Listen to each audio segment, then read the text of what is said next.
चन्दन Brahma party सोलायनो नागिरदों दा बेवहाय बुंनांगौ गैया पार्टीखौ गावबागाव गोसोबादि खालामो बयबो जाय जेराव खामानि मावनो कम्फर्ट मोनो जायजों साननाय हनायफ्रा गोरोबलायो बेवहाय थाङो दिनै हाग्रामा महिलारि सारजों चन्दन ब्रह्मजों मा दाय जालायदों बेखौ भिक्ट'रिया बाथ्राफोरखौ जों मिथिजोबा ना बियो बेक्तिगत गोसो जानानै थांदों ना सोरखौबा गाज्रि मोननानै थांदों बे गावनि खोथा दा चन्दन ब्रह्म थांब्ला जे जोंनि पार्टिया फुथि जागोन बे नङा बान्दर मिया थाङो सुन्दर मिया फैयो पार्टिया जेबो खहा जाया बेवहाय बे जोंनि खालि BPF दोलो नङा अनेकथा दोलोफ्राबो दिनै बिदिनो सोरबा लिडारा थांदों फैदों बिदिया सोलिबाय थायो दा जोंनाव नाय बिथांमोना जुदि 10 जन जइन होयो 20 जन जइन होयो जोंनाव 1000 जन जइन खालामफैयो नोंथांमोना नुगासिनो दं नोंथांमोननि चेनेलनि गेजेरजों मैयाबो 700 जननि बारा जइन खालामबाय हाग्रामा महिलारि सारा गावनि आखाइजों आरो दिनैबो हाग्रामा महिलारि सारा कुसुगाव 6टा मिटिं लादों बेवहाय खमसे खम 6000सो मानसिफ्रा जइनिं जानायनि बाथ्रा दा बेबायदिनो जोंनाव रोजा रोजा रायजो राजाफ्रा जइनिं खालामफैगासिनो दङ जों थाखा फैसा होनानैबो रावखौबो जइनिं खालामा खिन्थु जों खोनादों UPPLआ माने जइनिं खालामा 500 थाखा होयो 1000 थाखा होयो जबरदस्त आइजोफोरखौ लेंलाङो आइजोफ्राबो 500 थाखा मोनगोन होननायखाय ज' थांनानै 500 थाखा मोननांगौनि खाथिराव जइन जाफ्लाहैयो बेखौ दिनै जों खोन्थाबाय थादों जोङो फैसा होयो होननायखायसो थांदों होननानै जोंनो खोन्थाफिनो दा बेबायदिनो बिथांमोना थाखानि लब देखाय देखाय जइनिं खालामदों खुनु बर' रायजो राजाया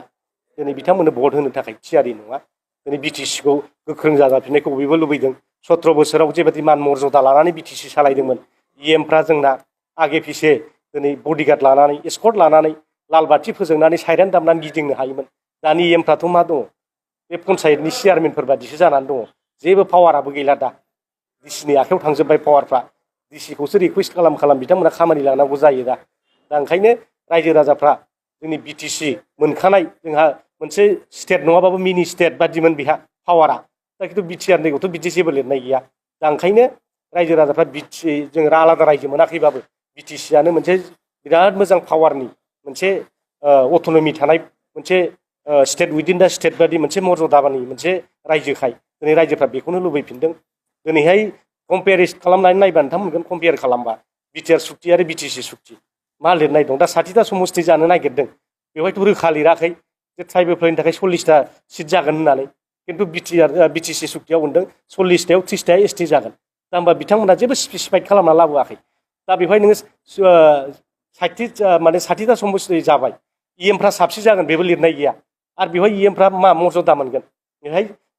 केबिनेट मिनिस्टार रेंक मोनगोन ना मोना स्टेट मिनिस्टार रेंक मोनगोन ना मोना बेहाय जेबो लिरनाय गैया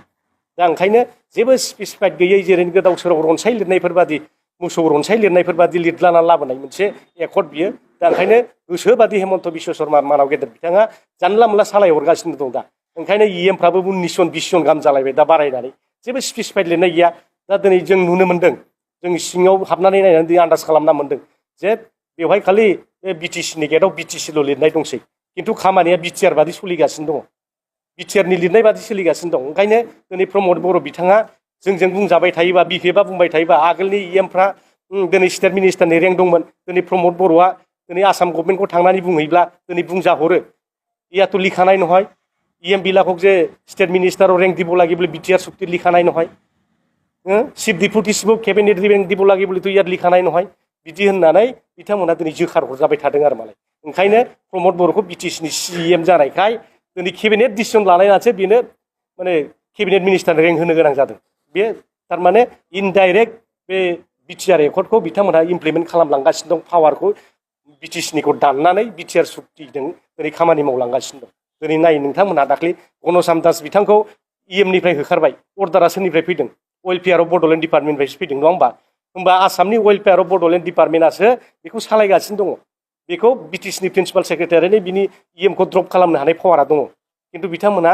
बै माबानि आसाम गभर्नमेन्टनि वेलफेयार अफ डिपार्टमेन्टनि प्रिन्सिपाल सेक्रेटारिखौसो